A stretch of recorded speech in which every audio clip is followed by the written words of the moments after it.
Welcome to our deep dive into marriage attitudes. Okay. Today we're going to be looking at how Ken Schaefer, Right. author of Marriage Attitudes, Mm-hmm. and the guy behind those super practical 60-second marriage tips, Yeah.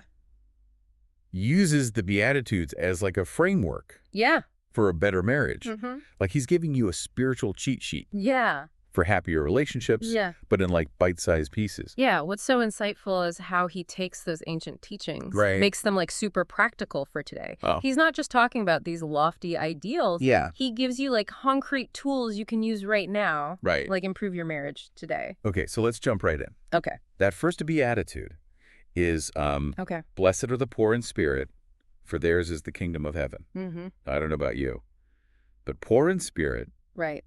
doesn't exactly scream like happy marriage to me. Yeah. So how does Schaefer make that connection? Well, that's where his concept of the first marriage attitude comes in. So Okay. humility. Okay. He points out that in marriage, being poor in spirit Mm-hmm. isn't about lacking confidence or feeling bad about yourself. Right. It's about choosing to put your spouse's needs first. Okay. It's that shift from me to we, Uh-huh. realizing that their happiness Right. is as important as your own happiness. So it's less about like feeling bad about yourself Yeah, and more about choosing to put your spouse in the spotlight, exactly. so to speak. And it's not just this vague concept. Like Wow. Schaefer gives like concrete examples, Yeah. in his videos. Okay.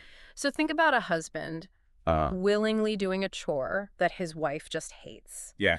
Or a wife giving her husband space Yeah. to unwind after work Yeah. before diving into a serious conversation. Okay.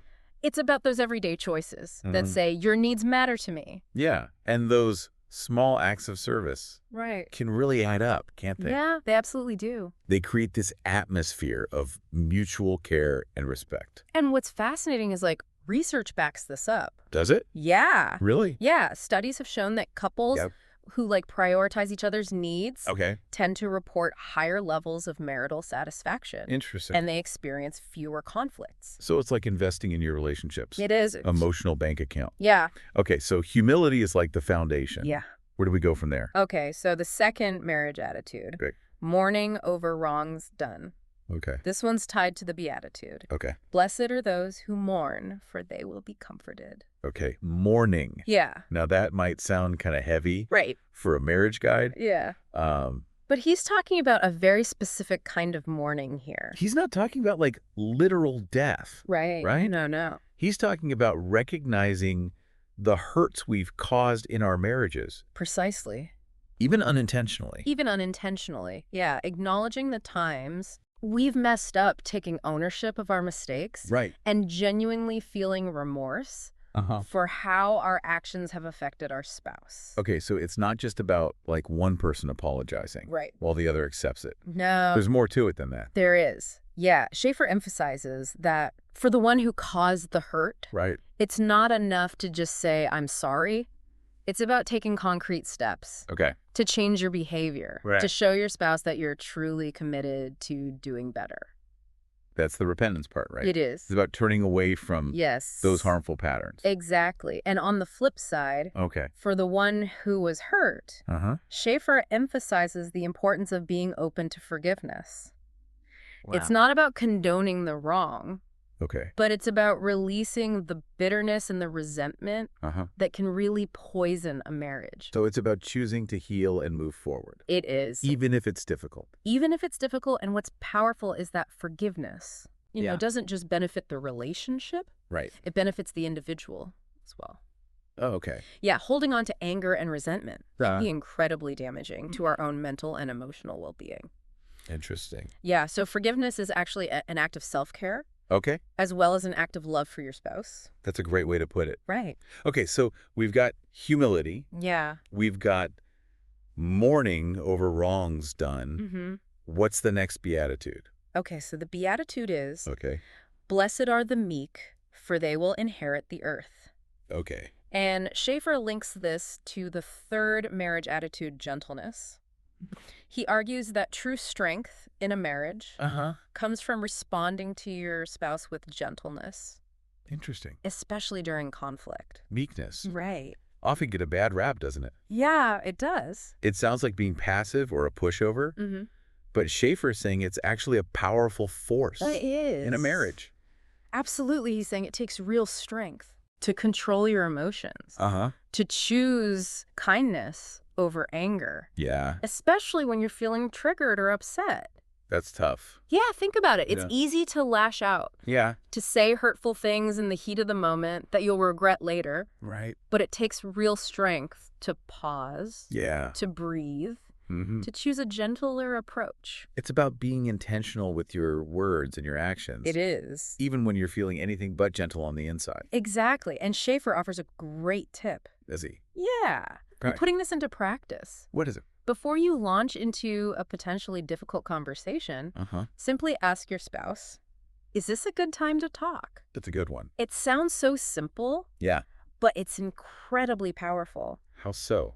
Well, it shows respect for your spouse's time No. and their emotional state. Okay. It allows them to prepare for the conversation Right. rather than feeling blindsided or attacked. It's about creating a safe space for open and honest communication, It is. which is so important for that fourth marriage attitude. Right. Compassion. Okay, now compassion Yeah. links to the Beatitude, blessed are the merciful, for they will obtain mercy. Oh. Here, Schaefer's highlighting the importance of putting your spouse's needs Right. before your own, Okay. showing them empathy and care, especially when they're struggling.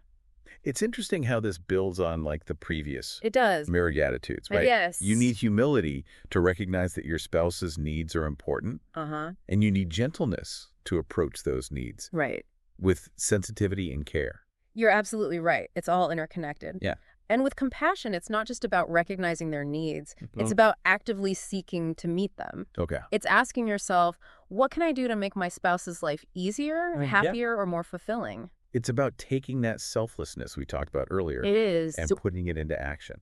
Exactly. And what's fascinating is that Schaefer argues, Oh, really? yeah, Look. that this kind of selflessness Uh-huh. actually leads to greater happiness Interesting. for both spouses. Wow. When you focus on making your partner's life better, Right. you end up feeling more fulfilled and connected yourself. So there's like a beautiful reciprocity There is. to it. It's Yeah. not about keeping score. No. It's about creating this virtuous cycle Right. where each person's generosity inspires the other. And it creates this incredible sense of teamwork and partnership. Yeah. You're not just two individuals living parallel lives. Right. You're a team. Uh-huh. You're supporting each other, Yeah. celebrating each other's wins, Right. comforting each other through the losses. Okay, I'm really starting to see how these marriage attitudes Yeah, build upon one another. they do. So where does Schaefer go from here? Okay, so this one is, blessed are the pure in heart, for they shall see God. And it ties into what Schaefer calls the fifth marriage attitude,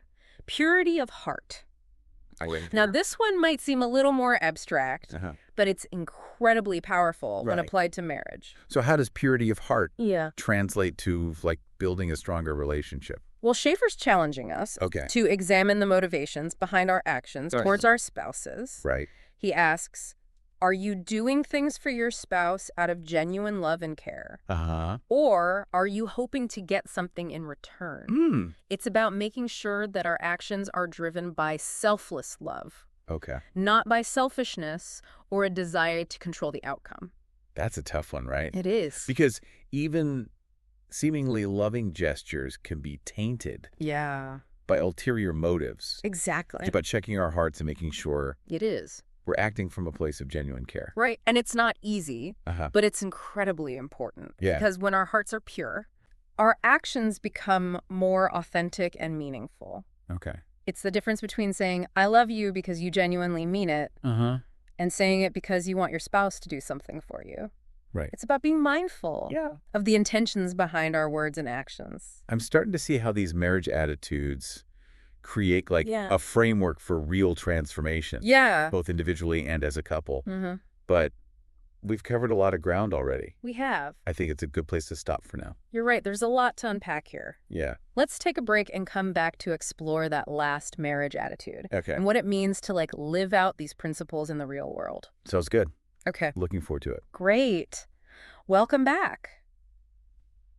I don't know about you, but just reflecting on those first 5 marriage attitudes has already given me a lot to think about. Me too. It's amazing how much wisdom is packed into these teachings. Yeah. But I'm curious about that last one. Living biblically in a modern world. How does Schaefer even approach that? It feels like a pretty loaded topic these days. It is, and Schaefer doesn't shy away from the challenges. He connects it to the Beatitude, "Blessed are those who are persecuted because of righteousness, Hmm. for theirs is the kingdom of heaven," which might seem a bit intense for a marriage guide. Okay, I'm listening. Persecution for righteousness. Yeah.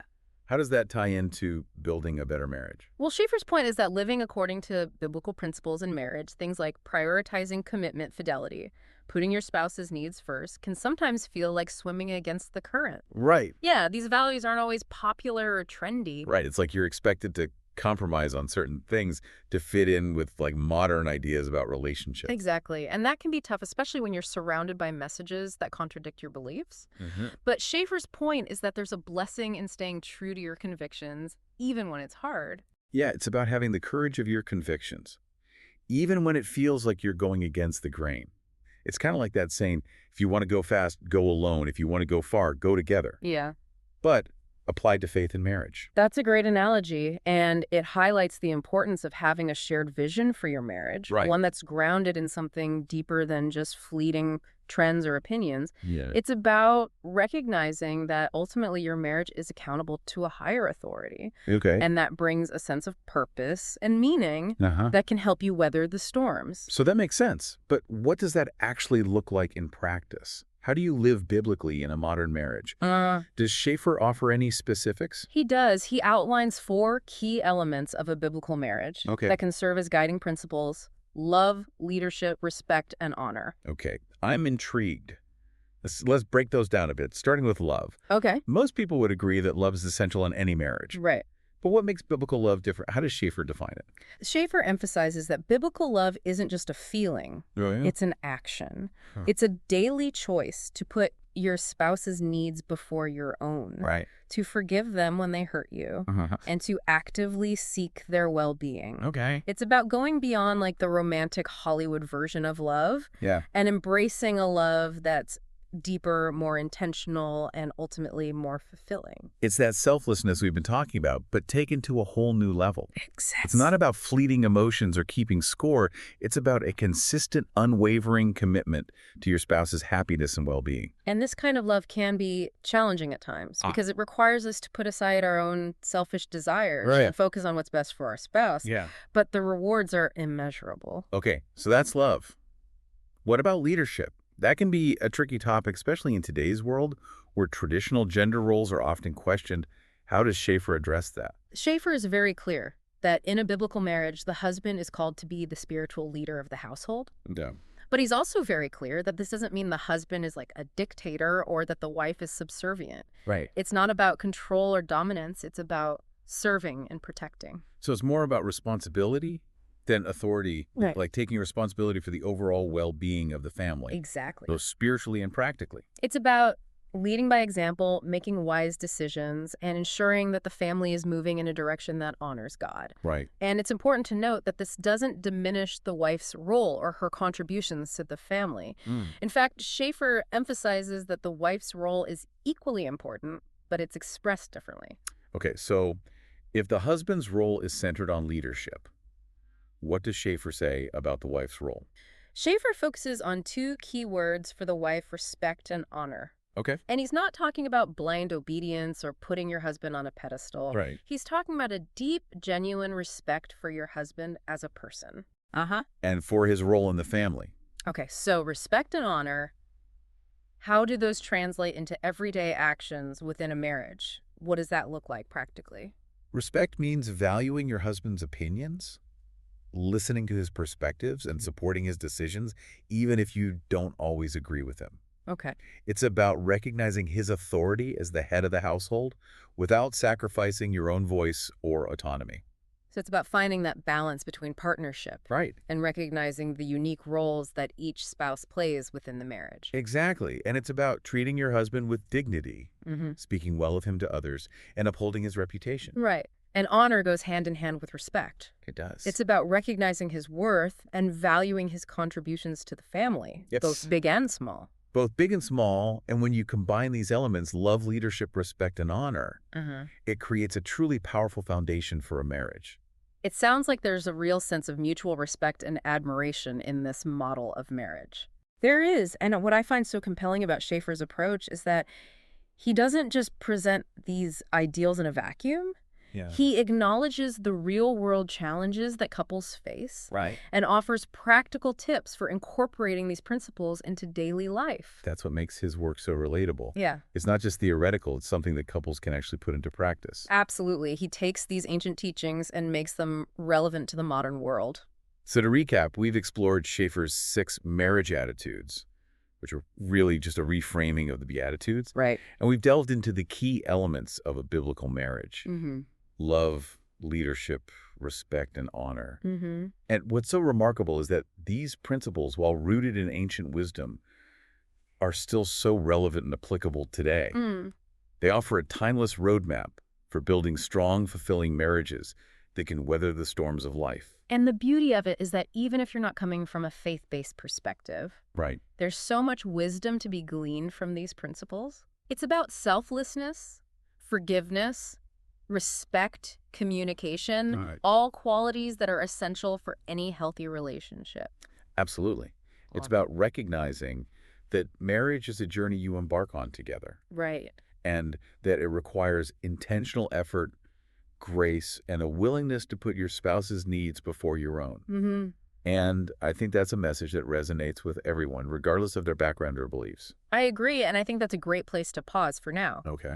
We'll pick up the conversation in part 3 of this deep dive, where we'll explore some more specific tips and insights from Schaefer's work. Welcome back to our deep dive into Ken Schaefer's marriage attitudes. Yeah. We've spent the last 2 parts exploring the biblical principles behind his approach Right. and how he connects those Right. to those punchy 60-second marriage tips. Yeah. But I think we're ready for some rubber meets the road advice. Yeah. Like, what are some concrete things Right. couples can actually do Yeah. to make their marriages stronger based on Schaefer's insights? I love that you're asking that because that's what's so great about Schaefer's work. Okay. It's not just theory, it's about real-life application. So, Now, let's get into like the nitty-gritty yeah. of how to actually put these marriage attitudes Right. into practice. Exactly. So let's start with that first, marriage attitude, humility. Okay.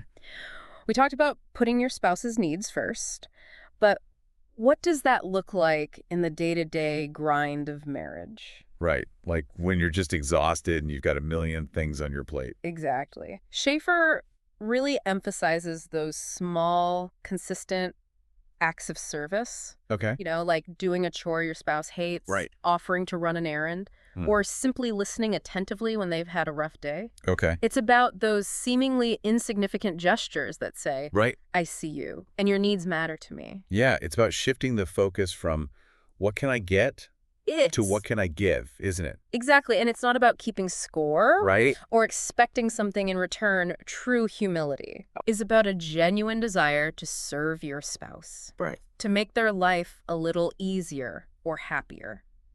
It's an act of love, pure and simple. Okay. And that ties in beautifully with that second marriage attitude. Yes. Mourning over wrongs done. Because let's be real, Mm-hmm. even with the best intentions, Right. we're all going to make mistakes. Of course. We're going to hurt each other, sometimes intentionally, sometimes not. That's the human experience in a nutshell. Yeah. And Schaefer doesn't sugarcoat it. Right. He acknowledges that conflict is inevitable in any close relationship, but the key is how we respond to it. So it's not about avoiding conflict altogether. No, It's about approaching it with the right attitude, it is. which brings us back to the third marriage attitude. Yes, Gentleness, right? absolutely. It's about choosing to respond to your spouse with kindness and understanding. Right. Even when you're feeling hurt or angry, It's about pausing, Okay. taking a breath, Right. and choosing your words carefully instead of just reacting in the heat of the moment. It's so much easier said than done, though, isn't it? It is. It really is. Well, emotions can run high, and sometimes it feels impossible to stay calm and collected. Right. Do you have any tips for how to actually do that in the middle of a disagreement? Yeah, Schaefer has a great tip for this. Okay. Before you launch into a potentially difficult conversation, Mm-hmm. simply ask your spouse, is this a good time to talk? Okay. It sounds so simple, Right. but it's incredibly powerful. Go ahead. It shows respect for your spouse's time Mm-hmm. and their emotional state, and it allows them to prepare for the conversation rather Right. than feeling blindsided. It's about creating that safe space for open and honest communication. It is. which is so important for the fourth marriage attitude. Yes. Compassion. Exactly, because when you feel safe and loved, Right. you're more likely to be vulnerable with your spouse and share your true needs and desires. Right. And Schaefer encourages couples to be really attentive to those needs. Okay. To really see their spouse and understand what they're going through. It's about developing that deep empathy for each other. Yeah. Like putting yourself in your spouse's shoes, trying to see the world through their eyes. Exactly. It's about going beyond just the practical needs and tuning into their emotional needs too. Okay. What makes them feel loved and appreciated? Right. What are their fears and insecurities? How can you support them through those tough times? It's about being a true partner, Yeah, not just a roommate or a co-parent. exactly. And that leads perfectly into that fifth marriage attitude, purity of heart. Right. Because when your heart is pure, your actions flow naturally from a place of genuine love and care. You nailed it. Schaefer encourages couples to constantly check their motives. Okay. Why are you doing this for your spouse? Is it out of a genuine desire to make them happy? Right. Or are you hoping to get something in return? Yeah. It's about being honest with yourself about your intentions. It's about being selfless in your love, Right. not keeping score or expecting something in return. And that can be tough, I'll admit. It's Yeah. human nature to have expectations in a relationship. Right. But Schaefer reminds us that true love is about giving freely, Okay. without strings attached. Uh-huh. When you can let go of the need to control the outcome, Okay. you actually open yourself up to a much deeper level of intimacy and connection. Okay, so we've covered the first 5 marriage attitudes, which all seem to build on one another in a beautiful way. They do. But what about that last one? Right. Living biblically in a modern world. That feels especially relevant It is. right now when so many of the traditional values around marriage are being challenged. Schaefer acknowledges that staying grounded in your faith can be difficult when you're constantly bombarded by messages that Right. contradict your beliefs. Yeah. His advice, be intentional about creating a faith-centered home. Okay, what does that look like practically? It could be as simple as making prayer a regular part of your routine.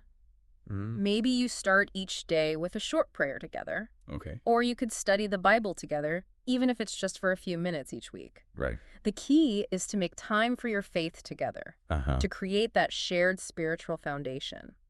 It's about finding your tribe, so to speak. It is. People who understand and encourage your commitment Right. to living according to your faith. Exactly. And it's not about isolating yourselves from the world.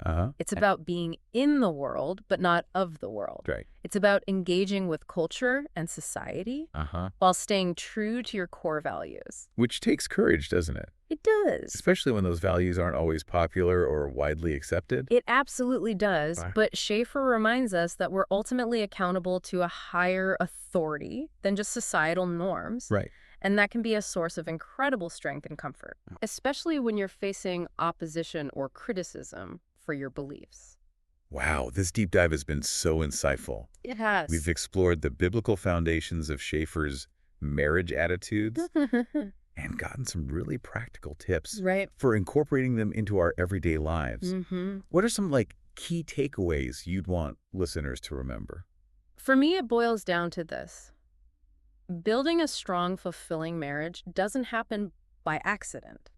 It requires effort, commitment, and a willingness to put your spouse's needs before your own. Right. It's about making those daily choices that reflect the marriage attitudes we've been discussing. Yeah. And it's not about achieving some kind of perfect conflict-free utopia. No, not at all. It's about embracing the journey Right. with all its ups and downs, challenges and triumphs, and having a shared set of values, whether they're rooted in faith or simply in a deep respect for each other, Yeah. can make all the difference.